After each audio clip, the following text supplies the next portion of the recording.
Okay, everybody, welcome back to the DanaBuckler Show. My name is Dana, and I am pleased to welcome back my good friend and co-host of the DanaBuckler Show. It's been way too long, Mr. Jason Waters. Welcome back. How are you, sir?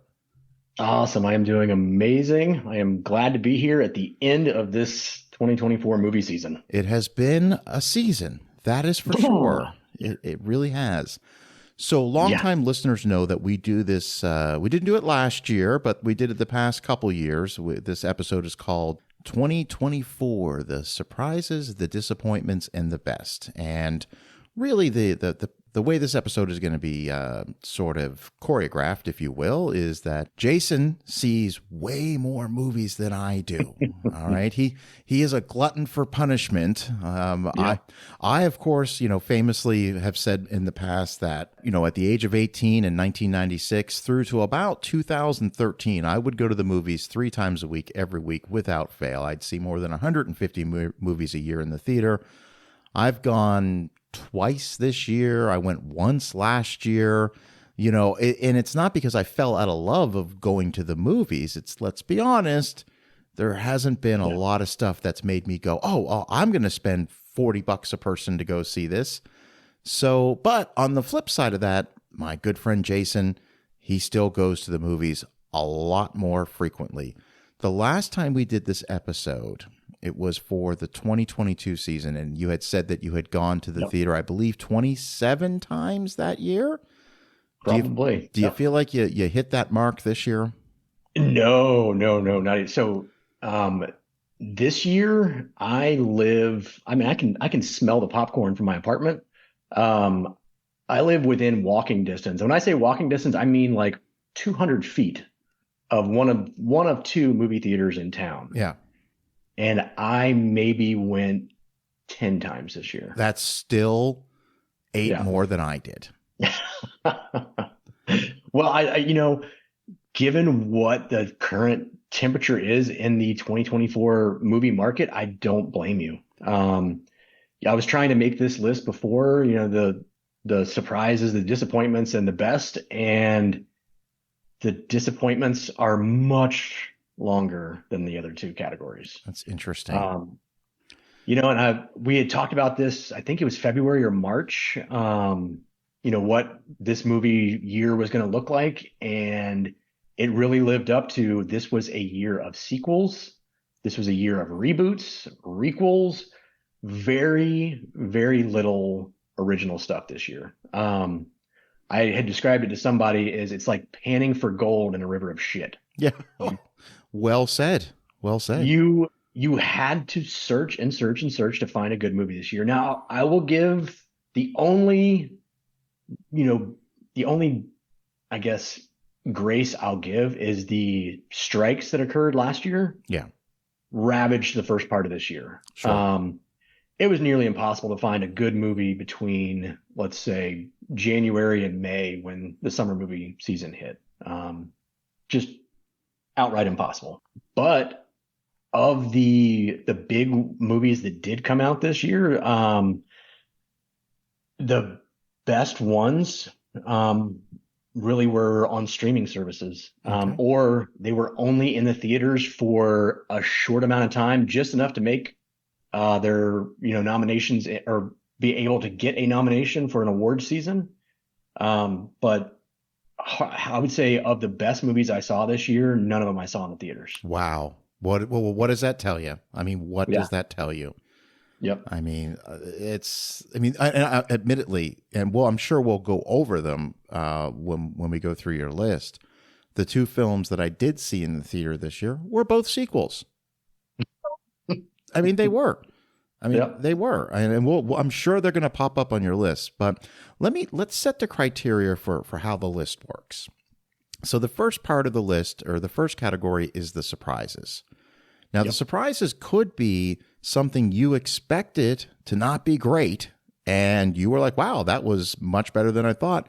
Or it could be something that, you were, you didn't care. It didn't matter to you whether it was going to be good or not. You're just like, I'm just going to watch that. And you were like, oh, okay, well, that was better than I expected.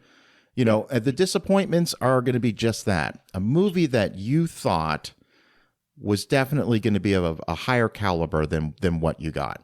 And like you said, I think your list is going to be, you're going to have a few on that list. And then, of course, the best is just, the 1, 2, 3, maybe 4 movies you saw this year that were like, wow, this is going to be something that we will talk about in the years to come.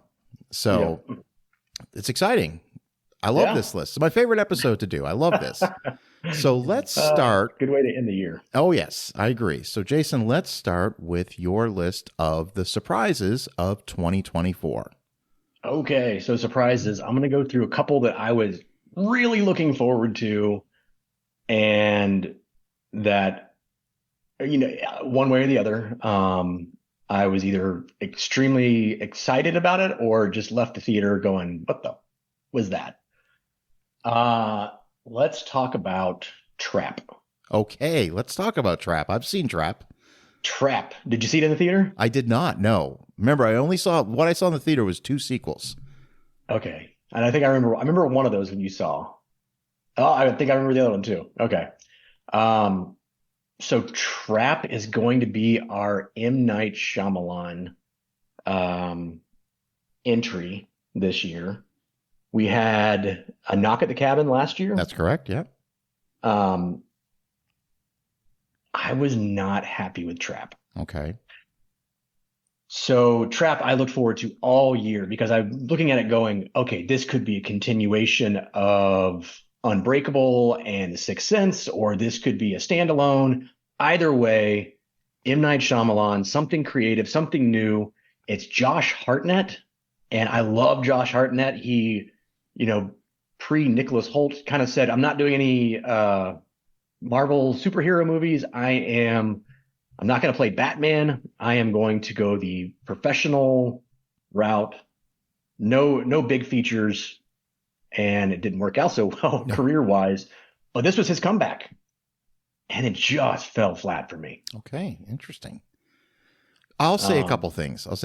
Because it's the world we live in that an original story gets a bump automatically.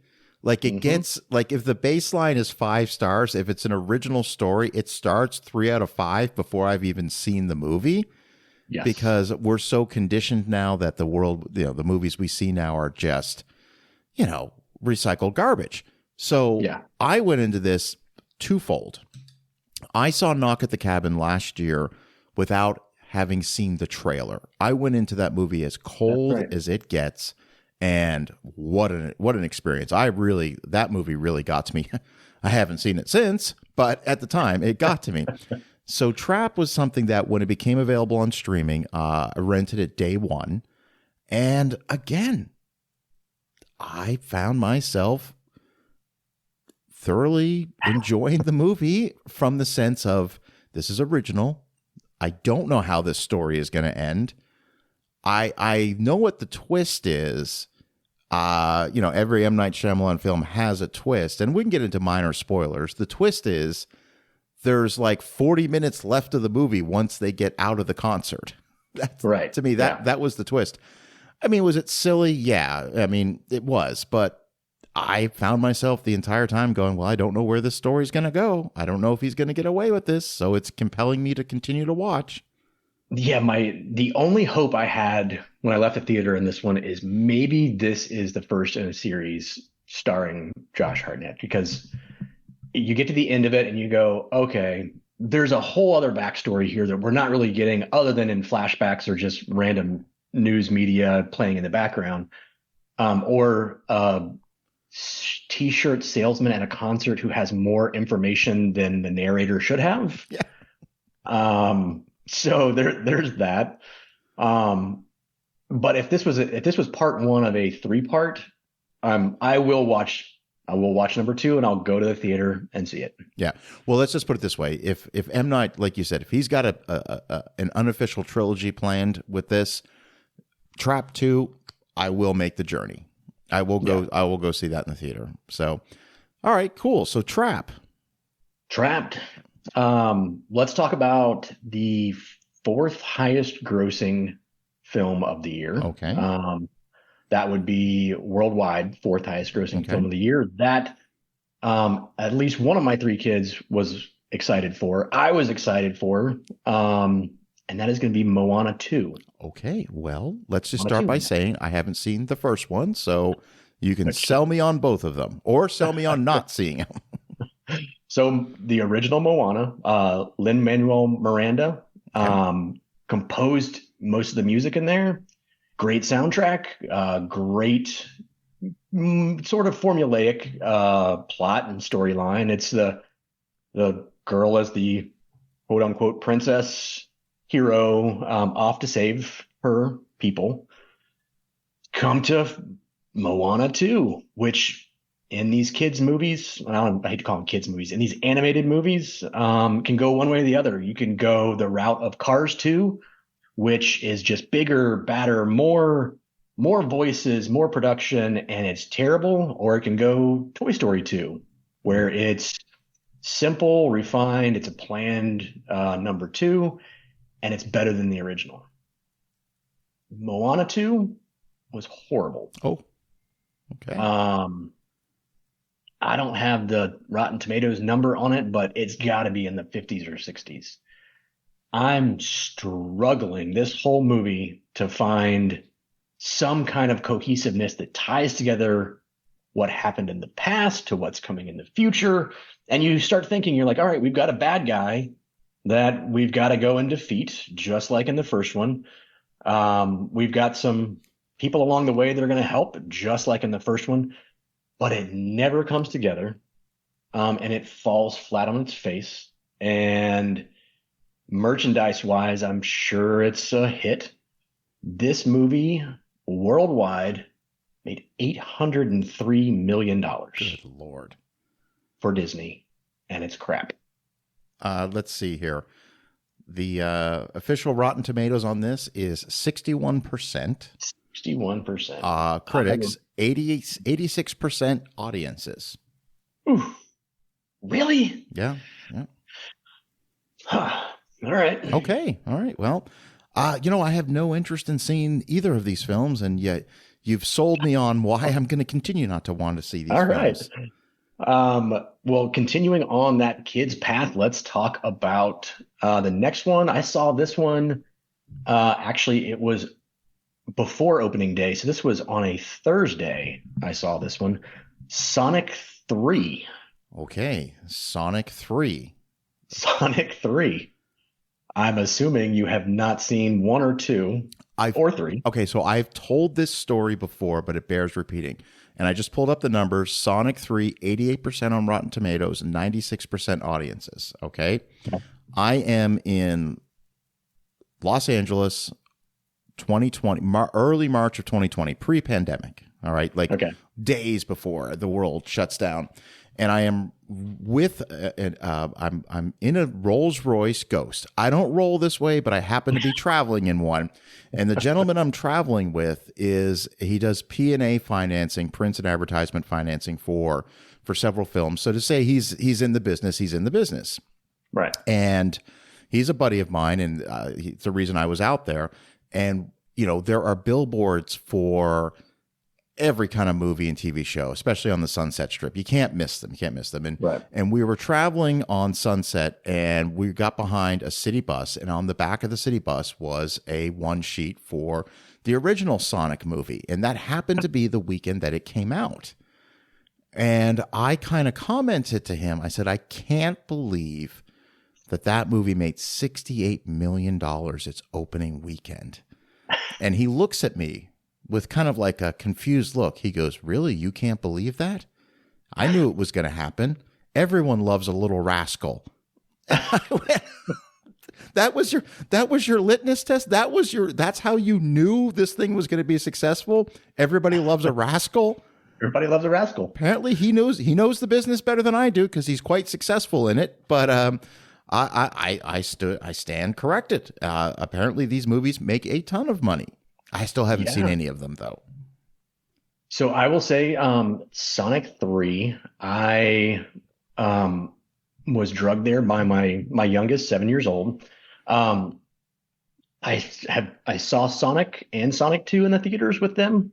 They are crap. They're crap, but like you said, everybody loves a rascal. Sonic 3 was really good. Interesting. Um, it was so dark for a kids movie, and I'm guessing it's set up, potentially Sonic 12. But Sonic 3 with Keanu Reeves as Shadow the Hedgehog, with this real dark backstory. I kept thinking the whole time, I'm like, all right, I know exactly what's going to happen. We're going to get 70% through the movie, and here comes the twist, here comes the turn, and it didn't happen. And I'm going, well, no, that person's definitely not dead. This is a comic book movie, like a video game movie. It's coming back. No. Wow. Okay. It was dark. I got to the end of it, and still, like 5 minutes before the movie's over, I'm like, honestly don't know what's going to happen here. And I didn't guess it. So Sonic 3, I would say go see it. Okay. Well, let me ask you this. Okay, here's the crazy question, okay? Do I need to watch the first two to enjoy Sonic 3? No, you do not. Okay. I would say if you've watched the trailer on either one of those, you're fine. Okay. All right. Fair enough. All right. Sonic 3. That's an interesting one. That is a surprise. That's the category. Yeah.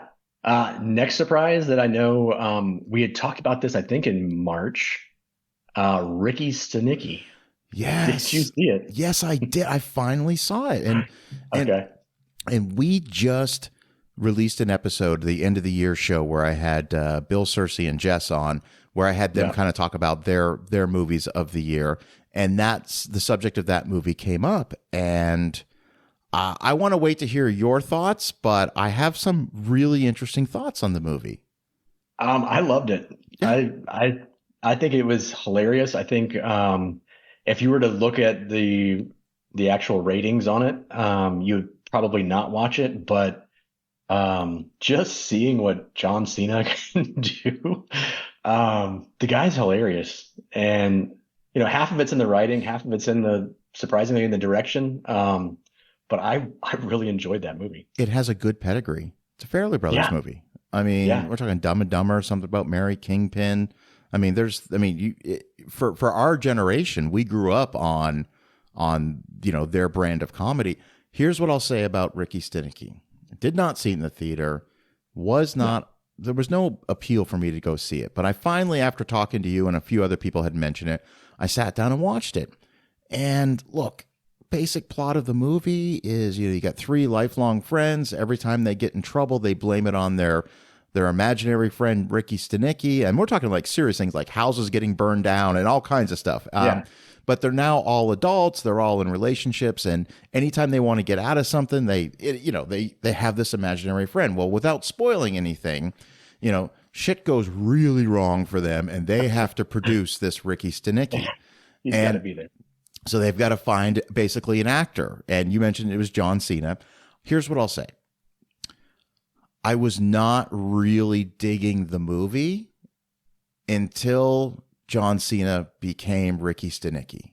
Yeah. And then all of a sudden, the whole movie just opened up to me, and I loved it. It was hilarious. And he steals the show. I mean, he does. He really does. And I don't think people give Cena enough credit.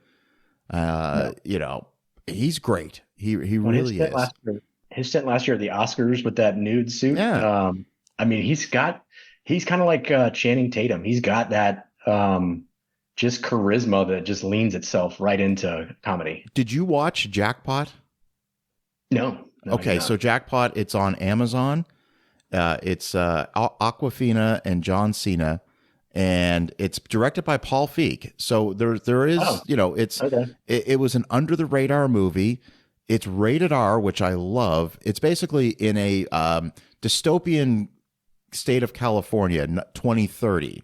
The state is broke, so they come up with this new lottery system where, if you win the lottery, everyone gets a chance to kill you.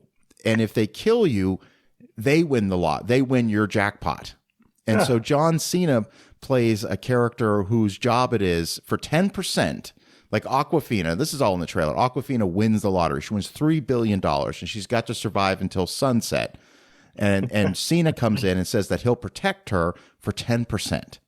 And I don't want to say more than that, but Bill Cersei recommended the movie to me, and we went down and we watched it. And look, it's silly. It's Paul Feig. Bridesmaids. He's directed a bunch of movies. Yeah. There's a reason to watch it, and it's John Cena. He's great in it. Just great in it. Sold. I'll take it. I'll take any movie this year that's got a good, strong recommendation. Yeah. No, it was. Don't get me wrong. It's ridiculous, but it's an R-rated ridiculous comedy. Good. So. Next on the list. Okay. The Substance. Okay. Can't watch it. Won't watch it. I didn't assume you could. No, won't do it. I've heard enough. There's one of my favorite podcasts out there. F This Movie, Patrick Bromley. That they were very, very high on this movie, but they were also wise enough to let the listener like myself know that if body horror is not your thing, this movie is not for you. So listen. I heard it's even got some Oscar buzz, but it does. Yeah, it should. It's not for me. So Demi Moore in this is just fantastic. In the beginning of the movie, you're like, ooh, Demi Moore full frontal? Yes. At the end of the movie, you're like, ooh, Demi Moore full frontal? Nope, I'm done. I remember reading somewhere that it's either 70 or 80% of the movie's entire budget was on prosthetics and makeup. Very little CGI done for this. But the end scene makes Carrie look like I don't know. So for those who don't know what we're talking about, a non-spoiler log line for this movie would be what? An aging Richard Simmons-esque female turning 50 realizes that her career is ending, and in a sort of death becomes her plot twist, is able to create a younger version of herself that can live alongside herself. Okay. Oof. But there's rules to it that have to be met in a Gremlins type sort of way. Okay. So that makes me want to see the movie. It really does. It's really good. You start watching it and you're like, well, this is ridiculous. I mean, that the overall plot to it, you're like, all right, that's just dumb. But the further you get into it, you're like, oh, this is sort of really twisted. And it's a good time. But yeah, squeamish. If you're squeamish at all, this is not for you. Okay. All right. The Substance. All right. That's it. What's going to happen is if it does end up getting the Oscar buzz, that if that comes to fruition and the nominations start to come in, I've heard talk of her getting a nomination, for her. Yeah. If that happens, then I'll have to force myself to watch it. Knowing you won't make it to the end scene. Oh. And once she puts the needle in her arm in the beginning, just turn away for a few minutes, you'll be fine. Okay. All right. Fair enough. That's why I love having Jason on here, because he knows. Got the squeamish parts down. Oh yeah. All right. Perfect. All right. Any more on the surprises? Man, they were kind of all surprises this year in how good or bad they are, okay. But I'll give you one more. Okay. Longlegs. Okay.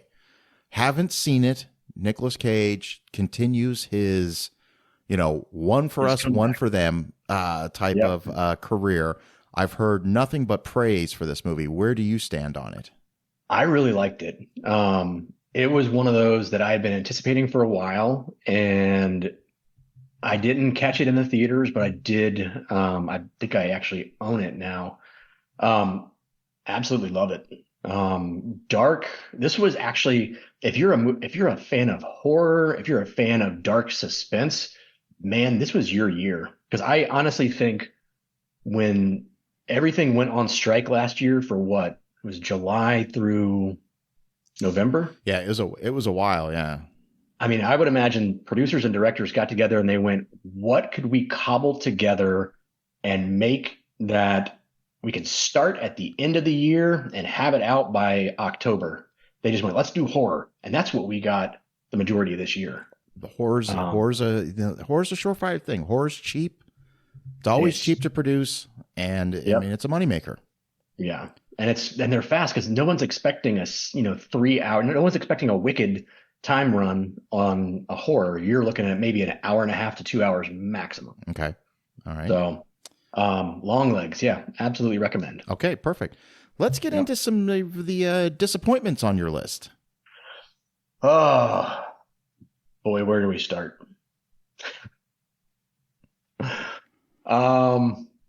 Okay.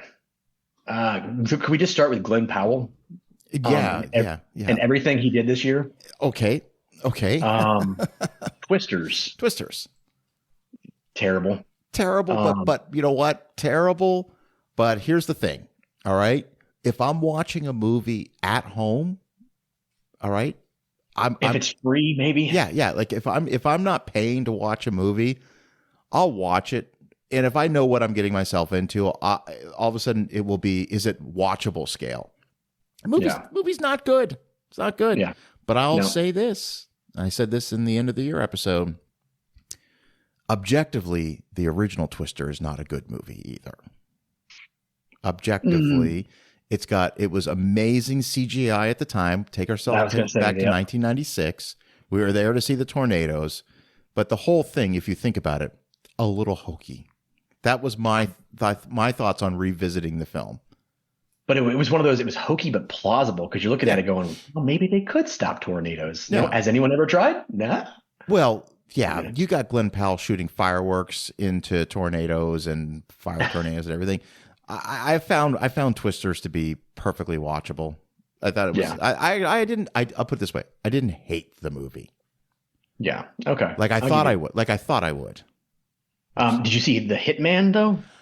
So I got about 45 minutes into The Hitman, and I wasn't hating it, but I wasn't capturing my imagination. I liked the premise in the beginning, and then it just kind of like, I'll come back to this. And I think it's still under my continue watching on Netflix from 7 months ago.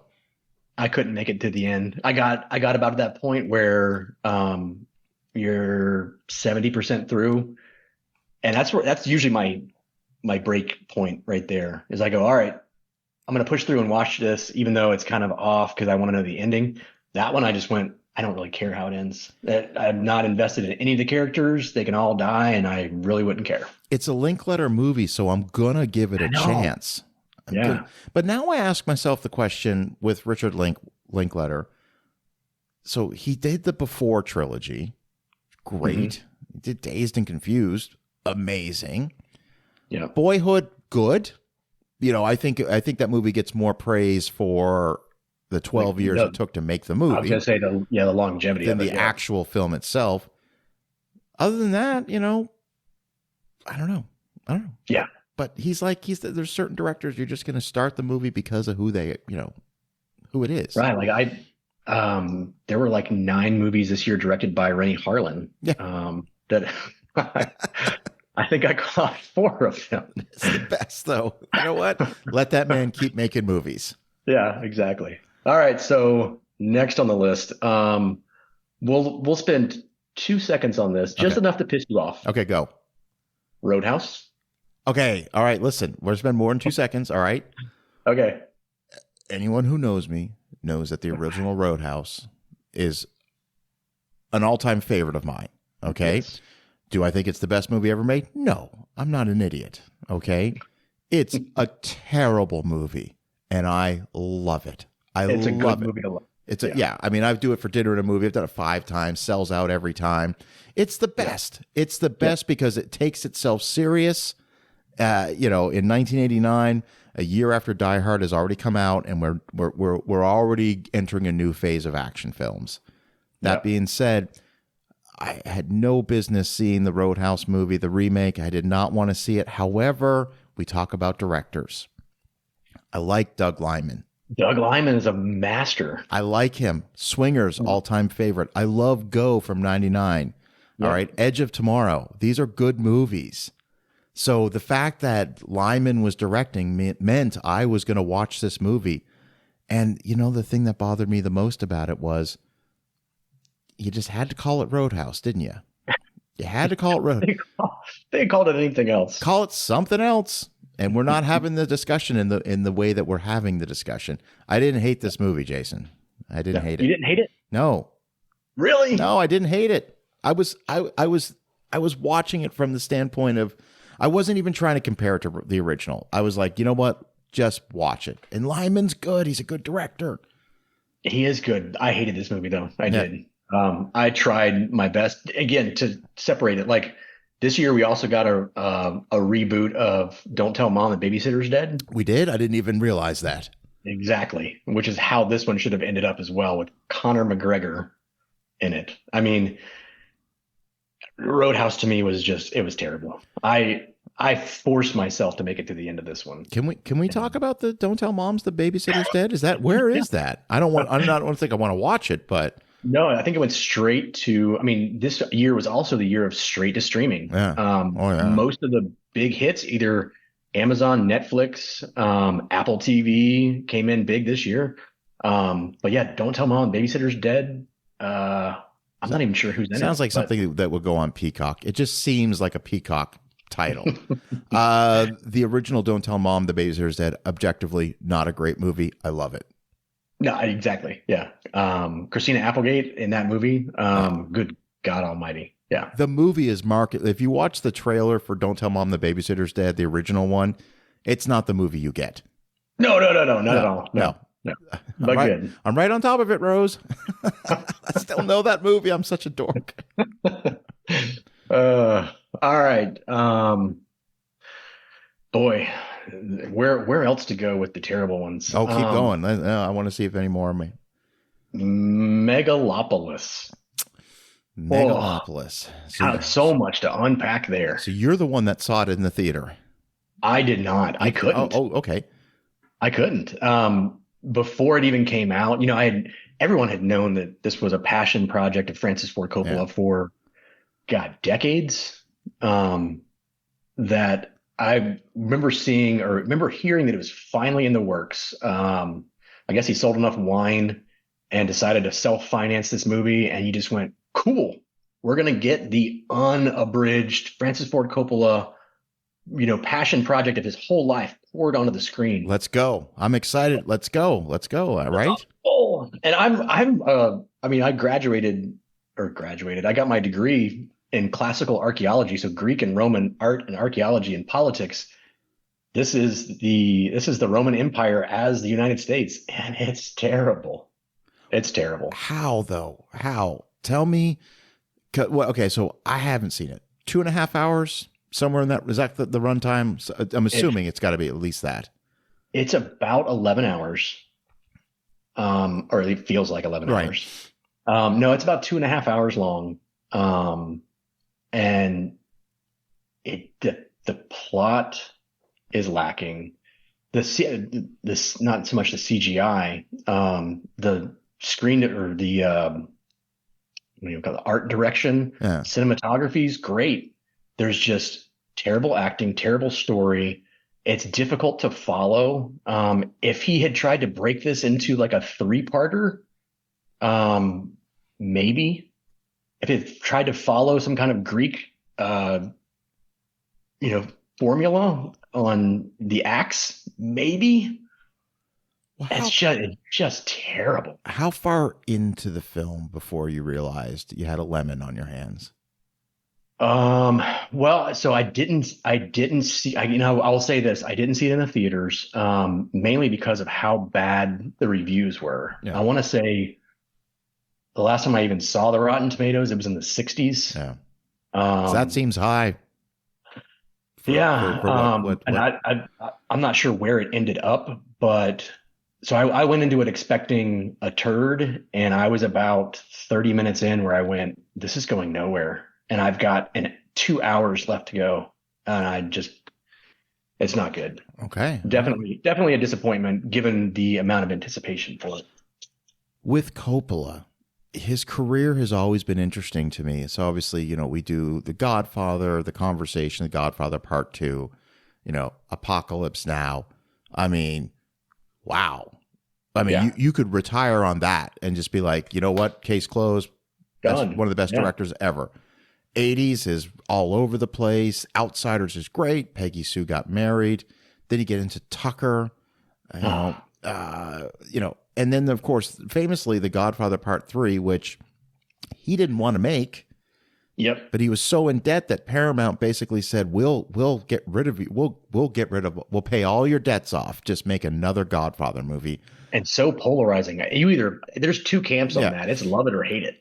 I am by today's standards, I think it's an excellent movie. By today's standards, the movie's 34 years old. Is it really? It's 1990. Well, it's almost 35 years old now. I think by today's standards, when you look at the film itself, obviously massive production, huge cast, filmed all over the world. Everything's practical in there. So, I mean, it's a well done movie on a production level, but it's certainly lacking. It's lacking. Anyway, we could go on and on. Yeah. But all right. So Megalopolis. If that eventually ends up on one of the streaming services that I have, I will watch it because it's one of those ones where you feel compelled to understand where all the negativity is coming from. And everyone's case for it is basically how you just laid it out. It's like, what the hell is going on? All right, interesting. Okay. Let's talk about the one that I was dreading. And I think you kept telling me, you're like, hey, just trust the process. It's going to work. How could it be bad? Todd Phillips coming back. There's no way Lady Gaga is going to make Joker 2 bad. Did you see it? Joker 2? I did see it. What'd you think? Have you heard Quentin Tarantino's thoughts on this movie? Mm-mm. So Tarantino said he loves this movie. Oh. But he says he loves it for this reason. Todd Phillips didn't want to make this movie. He didn't want to make it. He had made his Joker movie. It made $1 billion. He made a ton of money. Joaquin wins an Academy Award. I'm on to the next project. All right. Warner Brothers wanted another movie. He did not want to make this. Do you know Todd Phillips comes from a punk rock background? He got his start in making documentaries about punk bands. So he's a bit of an anarchist himself. All right. I can see that with Joker, yeah. So he didn't want to make this movie. So eventually the studio just kept offering him more and more money. The first Joker has a $60 million budget, which is surprisingly small by today's standards. The second Joker movie, he asked for and got close to $220 million. And then he said, I want final cut on the movie.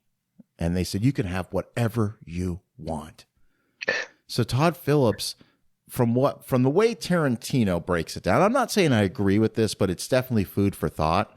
His idea was Todd Phillips just gave a big middle finger to Warner Brothers and to the comic book genre film with this movie, because he said, you know what, I don't want to make this, but if you're going to force my hand, I'm going to make the craziest, wildest movie I want. I'm going to make it a musical. I'm going to just do whatever I want. And that's the movie we got. No, do you think that's true? Well, no, I don't know. It's so vastly different from the first one. Yeah. I didn't like the first one. Remember, I famously have only ever seen that movie once because it was so traumatic. I didn't want to sit through it again. This one was not traumatic. It was bizarre. Yeah, and I saw it in IMAX. Were there a lot of people in the theater? No, there were maybe 7 or 8, and I saw this on a Thursday, like the day it came out. I don't think Todd Phillips is a bad filmmaker. So no, I think there's choices that are being made in this film. We'll go back to the Showgirls analogy. Like Paul Verhoeven is not a bad filmmaker.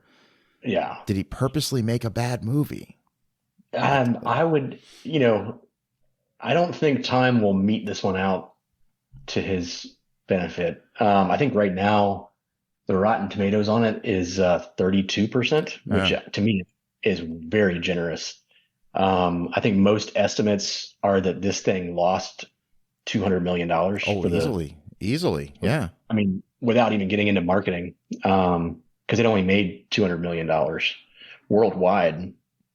But And it got to admit, to me, there was, as the anti-comic book film guy that I am, there was kind of this gleeful delight that I had that there was a big argument like, this does not follow the formula of a comic book movie, and this is not what we were supposed to get with comic book movies. I'm like, that's great. And I watched it. I'm like, it's not good either, but but if you had the story there without the song, yeah, I think would have. In either way, if they had leaned into it and it had been an entire musical, better. But sure. And pick which version of terrible you are. Lady Gaga purposely singing bad, which was, that was, again, these are all choices that were made because she has a powerful voice. Yeah. So I listen, I'm not giving it a recommend to anyone. I think it's going to make for a fascinating case study down the road of what happens when you give somebody all the resources in the world to make a movie he doesn't want to make. Yeah. I would, yeah. Okay. That's an interesting take on it. Maybe I'd give him a little bit of leeway, but that was a bad one. I have no interest in ever seeing the film again. Yeah. But, they're two very vastly different movies. Yeah. Not worth it. Okay. All right. God, there's so many bad ones. Keep going. I love the bad ones. Okay. This one we may disagree on. I'm not even sure if you saw it or not. The Bike Riders. I didn't see it. Okay. I haven't seen it yet. Just because it just wasn't getting the buzz that I would have expected. If it was good, I would have heard by now that it was good. And it just kind of came and went. And that to me kind of said, I don't know. So obviously it's on your disappointments list. Yeah, and I think maybe it should have been on my surprises list because that was one that I had really looked forward to. And I don't know if it was the acting or the story itself. It never got there for me. It just sort of fell apart. And Austin Butler, now that he's played Elvis, I just have the toughest time seeing him as anyone other than Elvis. Well, he's adopted the Elvis persona. Like when you see him in interviews, it's interesting because I mentioned that I listened to our last surprises, disappointments episode from 2022, and Elvis was on your list of I think you had it under surprises, but we talked about Austin Butler and he was great at doing the Elvis performances, but when you see him in interviews now, he is like a rockabilly type guy now. He can't get rid of it. Can't get rid of it. He's literally listen. We've seen it before. Ryan Reynolds, Vince Vaughn, they do a role and then they become that personality in real life. Yeah. We have that one. Another one that actually the top grossing film of the year. Oh, okay. Do you know what that is? Of the year? Of the year, worldwide. I'm going to go ahead and say probably Wicked. No. We could pulls in at number 6 right now. Oh, okay. Top grossing movie of the year. It's a sequel. Inside Out 2? Yes. Okay.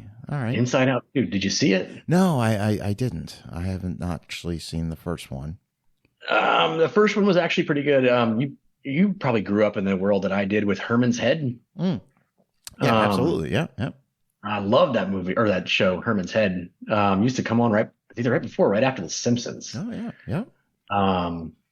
So that's what Inside Out was, but in the mind of a teenage, or I guess soon to be teenage girl. Inside Out 2 was just, I followed that same path as Moana 2. So Moana 2, number 4 grossing movie of the year. Inside Out 2, number 1 grossing movie of the year. 1.7 billion worldwide. 1.7 billion for Disney. Again, overly complicated, brings in new characters. I'm watching it going, yeah, I can sort of relate to this, but really, just so formulaic, not worth it. Okay. I know there's going to be some people who disagree with me on that one, but Hey, yeah. who knows better than Disney, Jason?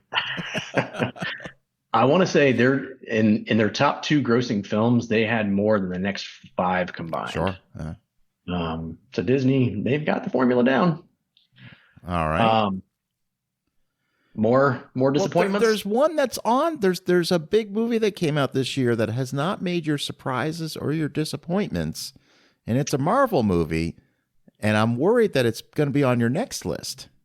Would that be Venom: The Last Dance, No. Or would that be Deadpool and Wolverine? That would be Deadpool and Wolverine. I really liked that movie. Okay, all right. So I saw it. I saw it. Did you? I watched it in at the home. theater? No. Okay. I watched it at home. But have you seen the previous two? Snippets. I am really curious your take on that because I know you liked the movie Logan. I loved Logan. Logan was that was after the Dark Knight movies. I thought Logan was the best comic book film I had ever seen after the Dark Knight films. Like I saw Logan twice in the theater. That movie was awesome. Yeah, awesome. I love that movie and how they weave that into this one.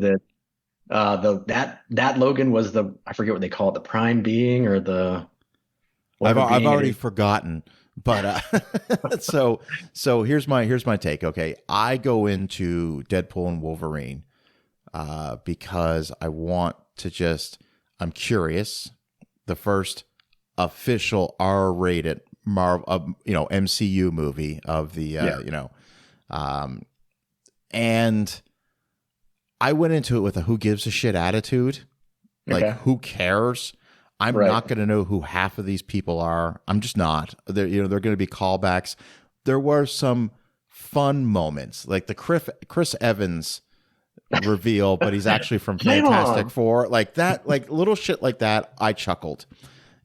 Bringing Blade back was fine. Like, come on, and Elektra, yeah. That was all fine, but it was all like, this is all just a gimmick.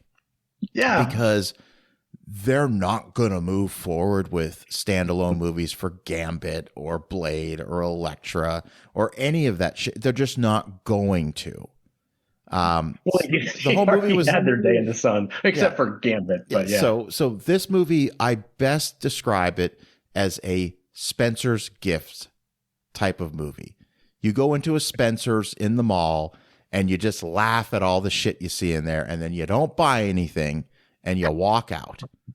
And you're like, that's cool. Maybe I'll go visit that Spencer's gift store the next time in the mall. That's the best way for me to describe my experience with that Deadpool and Wolverine. Look at it. And he's holding up a bag from Spencer's. This was not planned. But what's in the bag? I can't describe that. They've gotten edgy with the stuff they sell there. Oh, I'm dying. Says the guy who spent $300 at Spencer's for Christmas. but you get what I'm saying? Like, it was totally like when I was watching, I didn't have my arms crossed and a scowl on my face saying I'm watching an MCU movie. I was like, I'm just going to see what it is. And there were moments that I laughed. I chuckled. Listen, I'll take that over Doctor Strange and the Multiverse of Madness, and the Eternals and all that, like all that crap I could give a shit about. At least the Deadpool movie I actually paid money to watch, to rent. So here's what I like about the Deadpool. Actually, we'll call it the trilogy thus far, because there's no way they're going to stop making these movies. With this one, number 2, probably by the time we get to the end of the year, it'll surpass 1.4 billion at the box office. And that's big for an R-rated movie. That might make it the highest grossing R-rated movie of all time, if my math is correct. Yeah, it's got to be. So yeah, actually it is highest grade. I'm looking at it right now. Highest grossing R-rated film of all time. Yeah. And what I normally hate about meta movies is they are just so, intellectual. This movie brings the audience into the joke. Yeah. That this is a crappy Marvel movie. I mean, they all, and I think it's Deadpool 2, they joke about what you can't afford a bigger X-Men than so and so. And you get into this one, and they're making fun of Channing Tatum as Gambit, um, talking about how he can't get that movie made because Channing Tatum's been trying for 10 years to be Gambit in a standalone movie, and he finally gets his chance. It goes into the whole 20th Century Fox and the tie-in with X-Men on that, and just you're along for the ride on how funny this one is, and at the same time, the fight scenes. I mean, I think at one point he's like, "Hey nerds, get your special sock out because this where you're about to get the fight scene you wanted your entire life." Um, I appreciated Ryan Reynolds' kind of comedy in this one, and to me, this is more of a Guardians of the Galaxy style comic book movie where it's making fun of itself. It's a comedy, not an action adventure movie. Okay. So yeah, no, exactly. So, yeah. yeah. All right. Perfect. All right. Before we go on to the best, there's two movies I just want to know if you're going to be talking about them later or if they're just not in the discussion. And I'm going to mention the two movies I saw in the theater this year because I want to know where they stand. Alien Romulus. Let me put on my David Spade hat. I liked it when I saw it the first time. When it was called Alien. Yeah. Okay. I didn't like it. No. Yeah, I was into it for about a half an hour, and then it just became exactly what you described, right down to bringing the character of Ash back, even though he has a different name. Which was who are we doing this for? Like, exactly. Why don't you just make him Ian Holmes? Like, why don't you just make him? It doesn't matter. It doesn't matter. It doesn't matter. So this is what, for people wondering why this year had such garbage movies, this is what the strike last year was over. And that's the use of AI in a movie that you technically don't have to pay that actor for. Yeah. You don't have to pay his estate because he's dead. He's no longer with us. Name, image, and likeness. What's to prevent a studio from going, you know what? Let's make a Sylvester Stallone. Let's make Over the Top 2. Yeah. With CGI instead, and we won't have to pay Stallone. So that's a lot of what people fought for. Well, that and the streaming, or what do you call it, back end points and streaming rights and all that other fun stuff. But using AI, using someone's name, image, or likeness in AI without their permission, just because they had signed up for that character previously. Yeah, no, because that's a scary, and that's a whole separate episode we could get into because that's a scary world where you're absolutely correct. The technology is almost there. In a few years, it'll be there to where you could have a completely CGI generated character that will be one-to-one looking like a real person. And, you get these young actors who get a role in a movie and they're so happy to be in there that they sign that likeness right away in perpetuity. Oh yeah. And, good on them to go on strike for this. I mean, that was a big deal. If anyone's curious, follow Justine Bateman on Instagram. She is like spearheading the anti-AI in Hollywood movement. It's pretty incredible, the talk she gives. Yeah, it's wild the way. I mean, what's coming up with that version of AI is, I think, what we started with CGI back in the 80s and 90s. Yeah. And what came out of that and what's coming next is just, it's fascinating. It's scary. So, okay, so Alien Romulus. No, the other one was the new Ridley Scott movie that came out a few weeks ago. Gladiator 2? Yes, Gladiator 2. Does that make it on your any list this year? It's definitely not on my hits. It was down there on my disappointments. Yeah. For actually figuring out a way to make a second one, I will give it to Ridley Scott and the screenwriting team on that. Because I remember hearing it come out, I'm like, Maximus is dead. They're like, oh, it's his kid. I'm like, his kid is dead too. They're like, oh no, it's Lucius. You'll find out later. I'm like, okay, but how is he going to be a gladiator? So you start to go down this path of how they got to where they're at, and it does set it up extremely well. Yep.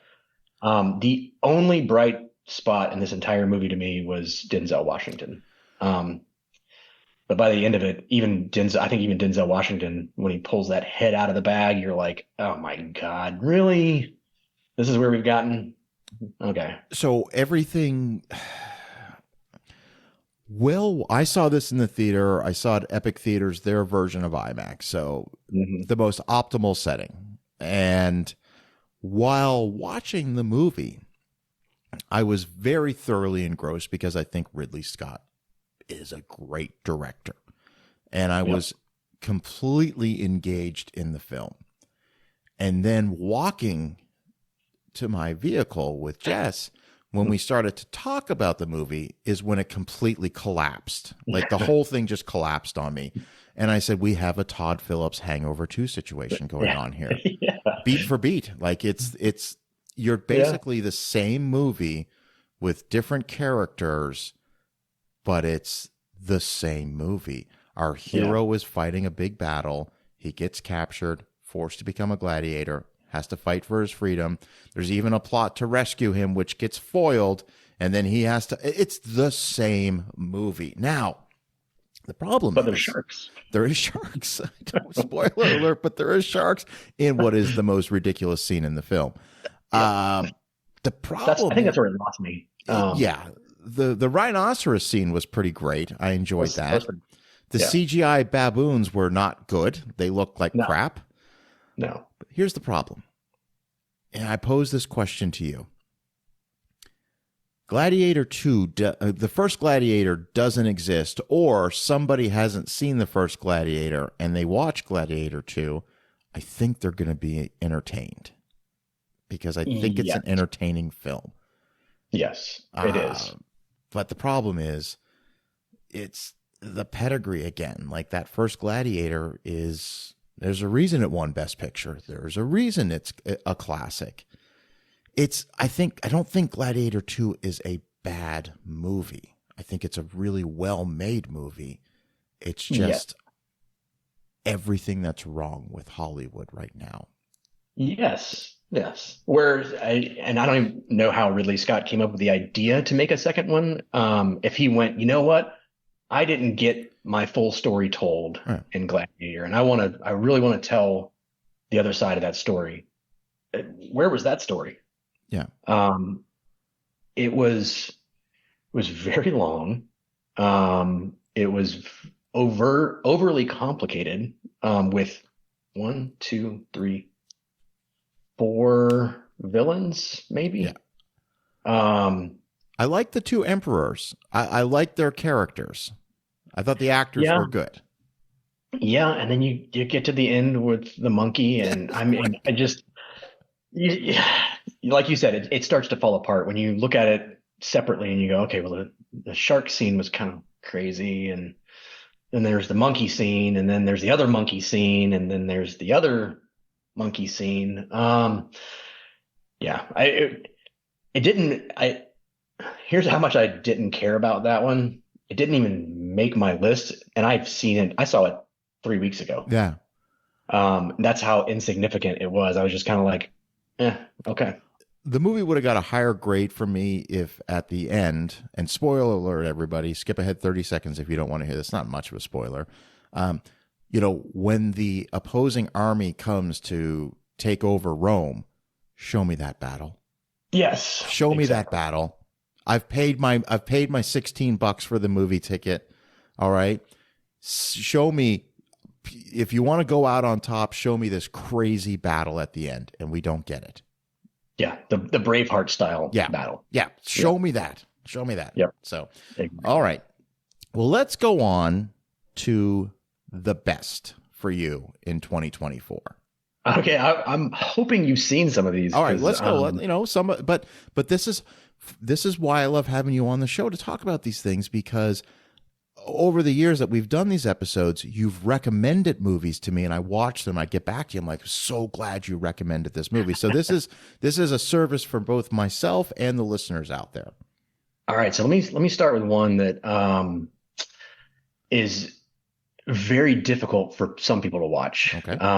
So if you have either been a victim of or dealt with domestic abuse, um, either as a child or as a partner, this one will be hard to watch. But did you see It Ends With Us?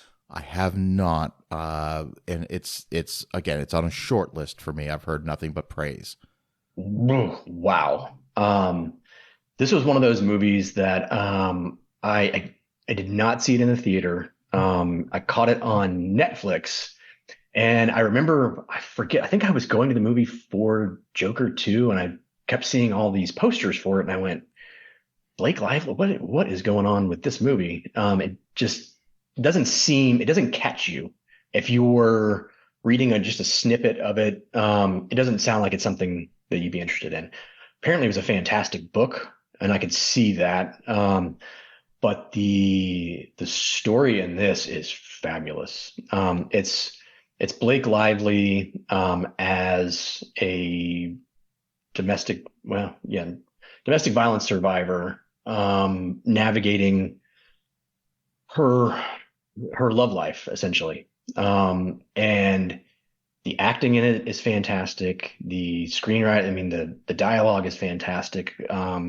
As you're going through the story, you really don't know where it's going, because as anyone who's dealt with this before knows, most people either lean into that, if you're a survivor of it, you typically gravitate towards, I don't want to say that if you're a survivor of it, you typically end up in a similar relationship.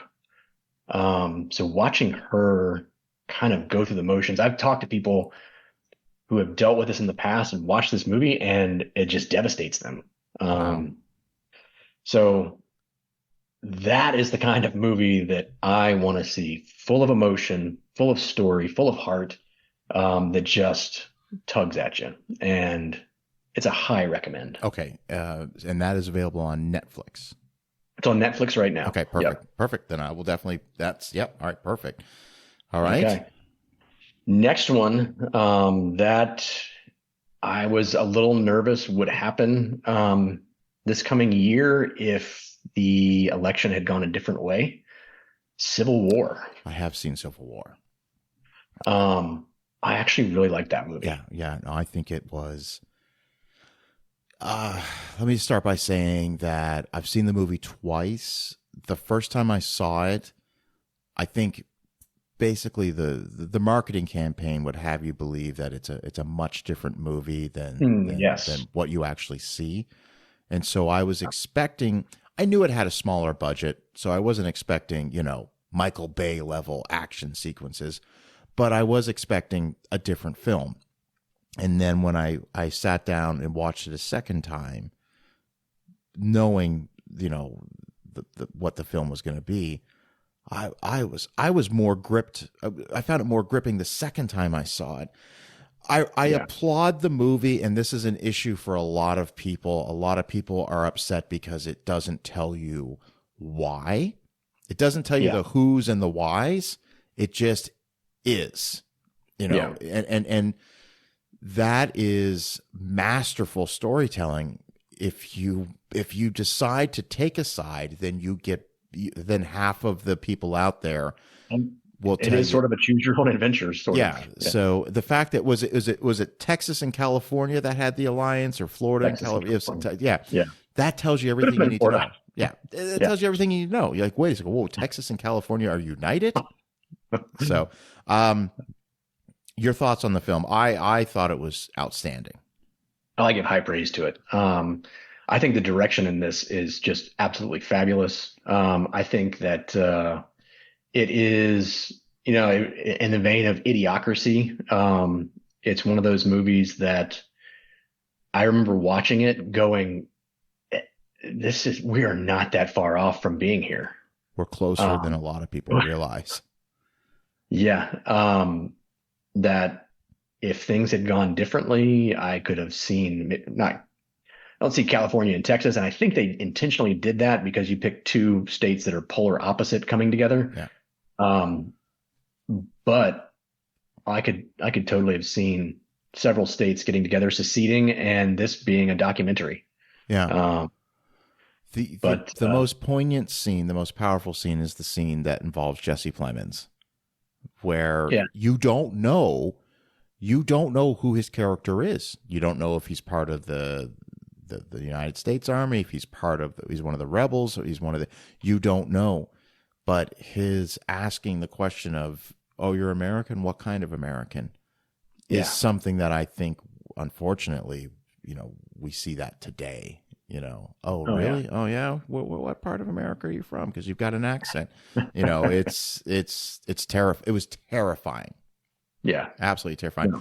And minor spoiler for the end. I don't want to. The movie culminates on them all making it to Washington, D.C., where the rebels or the other army, they're descending on the White House, and the president wants to say something, and he gets an opportunity to say something. Oh, I don't want to say anything more. I don't want to spoil it. It's great. It's great. His final comment, you're like, ugh. Alex Garland bounces back for me after Men from a couple years ago, which was tough. Which was, I think we've talked about that on the show, Men before. So good bounce back, and of course he's I have written down some movies that are coming out in 2025 when we're done with talking about this. So he's got a big one coming out later this year. Good. So, all right, Civil War. Good. Yeah. Okay, next on the list, and one of the things we should talk about too is the movies I haven't seen that have all come out in the last 2.5, 3 weeks. Yeah. That just to me didn't make it to theaters here in town and are now, I guess, starting to come out for award season. But how about Don't Move? Did you see that one? Have not. Okay. Probably one of my two favorite movies of the year. Okay. Logline. A woman whose son tragically died, goes to visit the scene where he was killed. Okay. Runs into a stranger who prevents her from committing suicide because of how distraught she is, and then terrorizes her for the remainder of the movie. Whew. That's heavy subject matter right there. Yes. Who's in it? I need to look it up because I don't recognize. I recognized one of the guys. Let's see. The main character is Kelsey Asbile, who I couldn't pick her out of a phone book, but Finn Whitrock. Okay. And he's been in, let's see. Boy, Unbroken, Judy. Trying to think of, he played a bad guy, and I want to say it was American Horror Story. American Horror Story. He's the bad guy in this, and he plays this just charming, serial killer. So what you get is 10 minutes into the movie, you think, you're thinking it's one thing. The don't move portion of it, he basically stuns her, gives her an injection that is a paralytic, and you get about an hour before this paralytic takes effect, and she's got to get away. So she's in the middle of nowhere in the woods with a paralytic that's slowly, debilitating her. And it's just, it's cat and mouse, just back and forth, is so fascinating. I'm in. I remember one time she's hiding from him and there's just ants crawling on her, and you see one just slowly work its way up into her nose. Oh God. And you're just going, oh my God, oh my God. But really great movie. And Okay. I think it, I have no idea if it made it into theaters, but it's on Netflix. Okay. On it. I'm on it. Yeah. And it's an hour and a half. Yeah. Perfect. So it's a quick one. Okay. Conclave. Hearing a lot about this movie. Have not seen it yet. It is on my it is on my list. I know it's going to get a lot of Oscar buzz, a lot of love at the with the nominations. So it's a film that I want to see, as soon as possible. So it was one that I caught on Peacock. Okay. Did not see this one in the theater, and I don't regret that because it's a dialogue-driven movie. I don't really think it lends itself to the big screen. Sure. So it is a great streaming movie, but it follows the death of the current pope and the search to find conclave is what happens when all the cardinals come together and elect a new pope. But of course, a little bit of controversy. There's some cardinals that no one expects to be there that show up. But it's Ralph Fiennes at his just absolute best, navigating his, I don't know, just on-screen gravitas is on display, and it's fascinating. So we see the burning of the black smoke and the white smoke, I'm assuming. Yes. Okay. All right. Perfect. Yeah. All right. Conclave. That one's definitely on my list. Yes. Definitely one to see. Another one that I caught on streaming. How about Leroy, Texas? No. It's still. Are you a fan of Steve Zahn? Yes, absolutely. Yeah. I've heard good about this film, so this is good. You've given me a great list to watch this week. Yeah. So Leroy, Texas, and this is another one that I don't even remember where I got this recommendation from. And it starts off really slow. I mean, really slow, to the point where I almost went, it's time to turn this sucker off. And I mean, I think I was an hour into it before I went, whoa, this took a turn. Okay. So it spends a good bit of time setting this up. So John Magaro, the only other thing I recognized him from was actually the Big Short. No, wait. Is it The Big Short? God, what was it? The financial collapse movie. Is it Big Short or Margin Call? No, it's The Big Short. The Big Short. Yeah, that's the Adam McKay one. Yeah. With Carell, Steve Carell. So, which is funny because I didn't even that's where I know him from. So John Magaro was in that. Finn Wittrock is his partner in that movie. That's crazy. So it's a John Magaro directed film, okay, and he stars in it with Steve Zahn. And it's fabulous. So it follows a drama, a comedy, what are we? Yes. It's a drama, comedy, a mystery, an action adventure. So it follows a character who is mistakenly given the responsibility of being a hitman, and sort of accidentally follows through with it. Okay. But along the way, there's this missing money that you've got to get into, and Steve Zahn plays this hilarious, small town private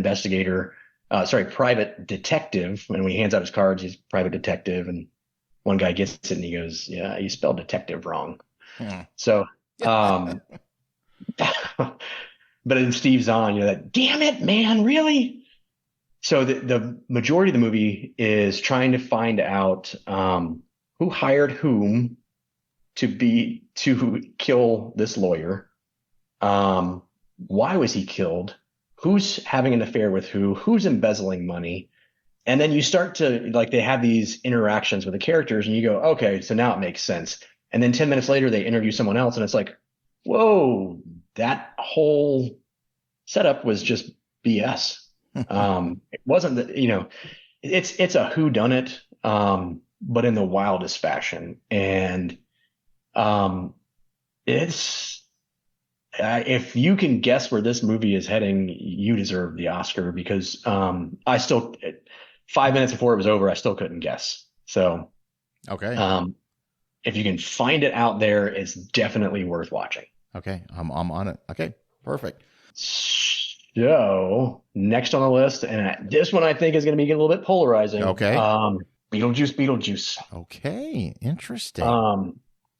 I know a lot of people were hating on this movie, but here's what I love. If there was CGI in this, it was very minimal. Um, the Michael Keaton's return to probably one of his better known roles other than Batman, um, to me was fantastic. The story did meandered here and there, but it brought back together some of the most favorite characters from film and treated it extremely well. It did not feel like a cash grab to me. Um, I really appreciated the way that everything was set up beforehand. So you did have a mystery to solve along the way on what happened to Charles Dietz. What I appreciated was Winona Ryder, and her character, her husband is gone, and you don't know really what happened to him. So there, I mean, there's a lot to unpack along the way. To me, it was one of my favorite movies of the year, and I'm sure it was a disappointment to most, but I actually really loved that. Well, then I'm going to watch it now.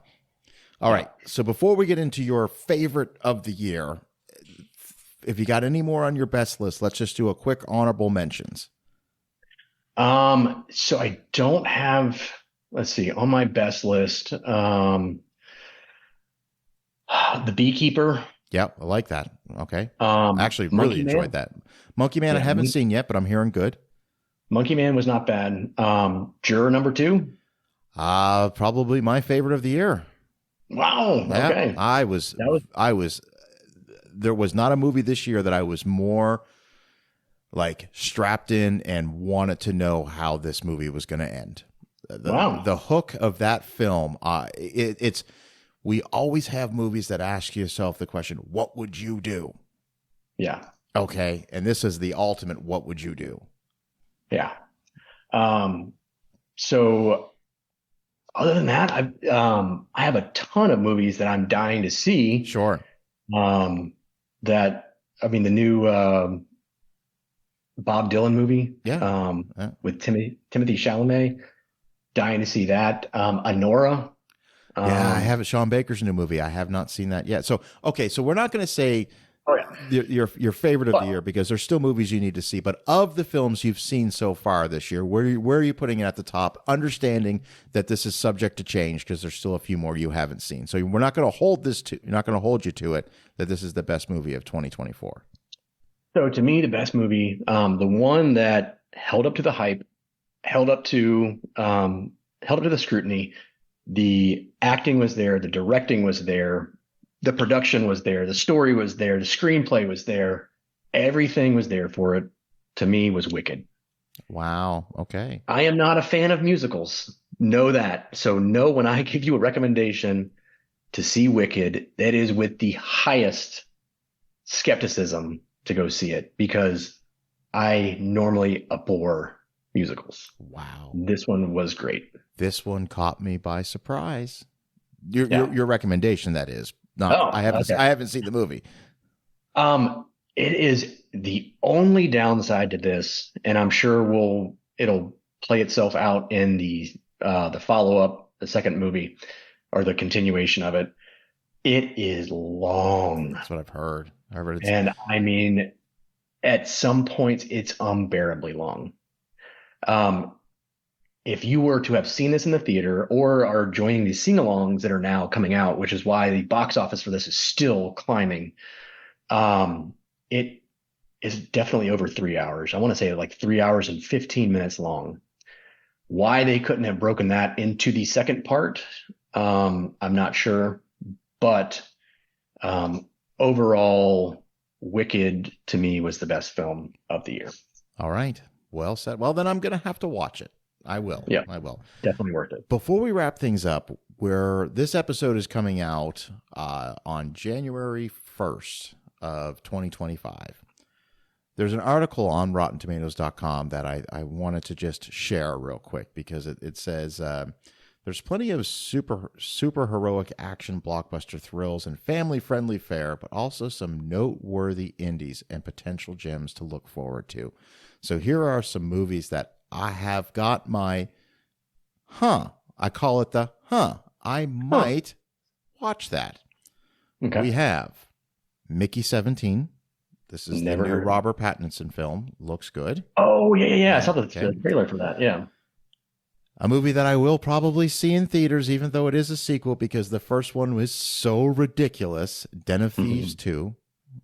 Okay. Ooh, okay. A movie that I'm very much looking forward to, September 5, which is how ABC Sports had to cover the Munich, the hostage taking in Munich. That looks really good. I think that should be out on Apple TV next week. Oh, really? Okay. Yeah. I'm keeping an eye out for that. Okay.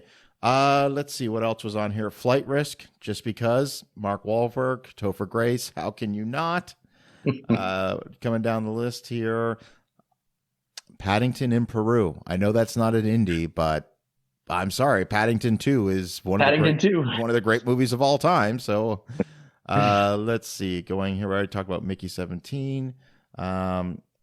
There's a new Steven Soderbergh film called Black Bag with Cate Blanchett and Michael Fassbender. It looks interesting. Okay. Let's see. I'm skipping over some other ones.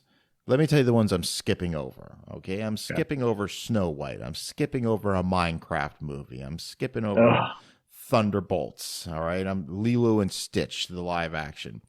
All right. So we have Mission Impossible, The Final Reckoning. What do you think? Well, the fact that they decided to change Dead Reckoning Part 1 to just Dead Reckoning, I don't know.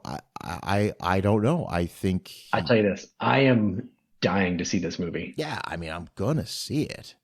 How can I not? I mean, I've seen them all. I've seen them all in the theater.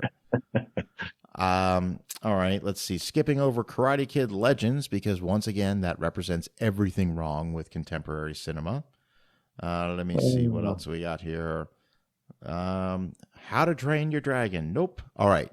Probably the live version of that. Yeah, the really? live We version. need that? Well, they used real dragons. Okay, here we go. Danny Boyle directed, written by Alex Garland. The duo has come back to do 28 years later. Ooh. Have you seen the trailer for this yet? I have not. Oh, the trailer's out. You should watch it. I love the first movie. Hated the second movie. Yeah, I think it's fun. Okay, so here's my Top Gun Maverick of 2025, because I'm definitely going to go see this. Joseph Kosinski directed, starring Brad Pitt, and that is F1, which...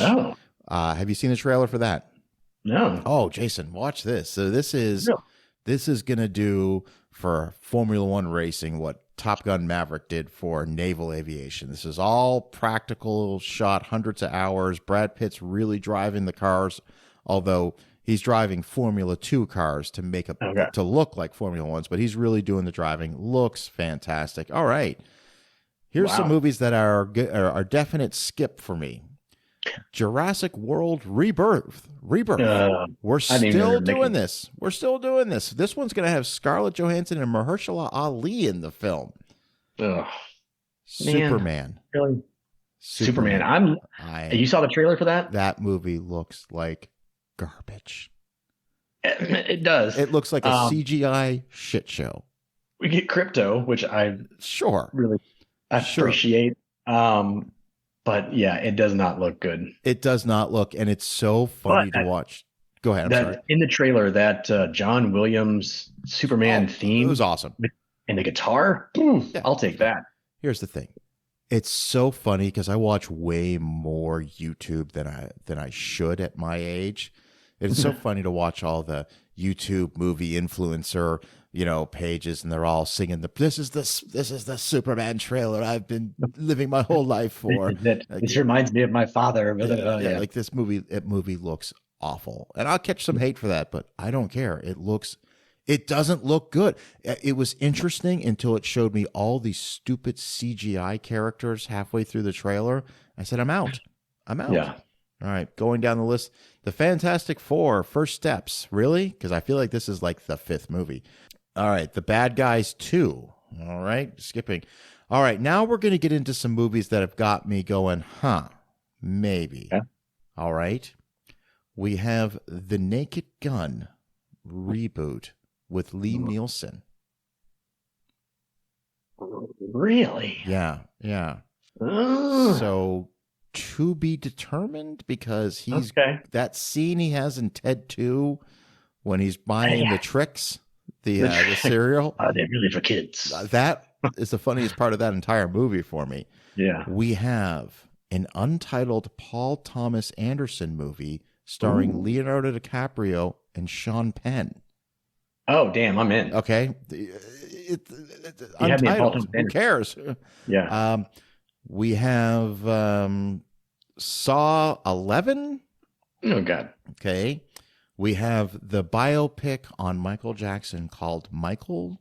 We have Tron Ares the third. Okay. We have The Black Phone 2. These are the movies we have to look forward to. How do you have a Black Phone 2? I don't know. We have Mortal Kombat 2. Okay. Yeah, all right. We have, I kid you not, okay? I kid you not. We have Now You See Me 3 coming out. No. One was enough. They were so bad. We have Predator Badlands. Okay. We don't know. It says here, don't know a lot about this next installment of the Predator franchise, except it'll be directed by Dan Trachtenberg, who also helmed the last installment, Prey, and it stars Ella Fanning. Disney added to the 2025 release calendar to take the place of Marvel's Blade reboot. All right. Yikes. We have Wicked for Good, which is the sequel. All right, now let's talk about two more movies that really have me going, huh? All right. We have The Running Man. Oh, a reboot? Starring Glenn Powell, but directed by Edgar Wright. Oh, right? There's a lot of highs and lows of what I just said there. So you got The Running Man reboot, like starring Glenn Powell. All right. Directed by Edgar Wright. Oh, shit. Yeah. Uh-oh. No, I'm in for that. Yeah. I'm interested. I would say the original, I hated it when I was in my teens and 20s. I appreciate it now, though, for the crap that it was and is. But oh, yeah. All right. So are you ready for my most anticipated movie of 2025? Wait, let me guess. Is it the new Captain America? It is not. No. Okay. Are you ready? Yes. Before I announce that, there is to be determined the release date, summer 2025. Everybody get very excited. Dirty Dancing 2. Jennifer Grey is returning as Baby Houseman, and Lionsgate is working to include as many original cast members as possible. The film will honor the late Patrick Swayze by not recasting the character of Johnny Castle, but rather by incorporating Johnny into the story. Really? Let's go. That is not my most anticipated movie of the year. That's really happening. My most anticipated movie of the year, and it will come as no surprise to you, Jason, will be Avatar: Fire and Ash. The third Avatar movie is finally coming out. And we know how much you loved The Way of Water. Oh, my God. Again, I will definitely see that in the theater. Sure. To support our friendly filmmaker, because he needs money. He's got to come up with a story for this one, though. That's just it's already. This is done. It's already been filmed. He filmed 2 and 3 together. Yeah. I guess I should say there better be a story for this one. Yeah. Like you can't keep rehashing the same crap. But I will be there because what he does for cinema and advances in film is well worth the $27 I'll give him for attending. It'd probably be worth the $100 I'll give him for seeing this movie 3 times. The biggest the movie that has the biggest question mark for me would be the Edgar Wright Running Man. That's the biggest one that I'm like, well, let me see a trailer. Let me see. Yeah. Because Edgar Wright is honestly, I think Baby Driver is maybe his weakest film, and I still like that movie a lot. I love that movie. Yeah. So he's been consistently great. Yeah. So we'll see. I'm in for it. Well, listen, Jason, thank you so much. This was a look back at 2024, the surprises, the disappointments, the best. It's great to have you back on the show. Let's keep this momentum going into 2025 and get you back here on a regular basis. And thanks for being part of the show, man. Right on. Appreciate it. Thank you. Absolutely. And for everybody else that are listening, this was we recorded this the day before New Year's Eve. So thank you so much, everybody, for supporting the show throughout the year and years. If you've been a longtime listener, we've got a lot of content planned for 2025 and beyond. So once again, Jason, thank you so much. Right on. And everybody out there listening, my name is DanaBuckler, and we will talk soon.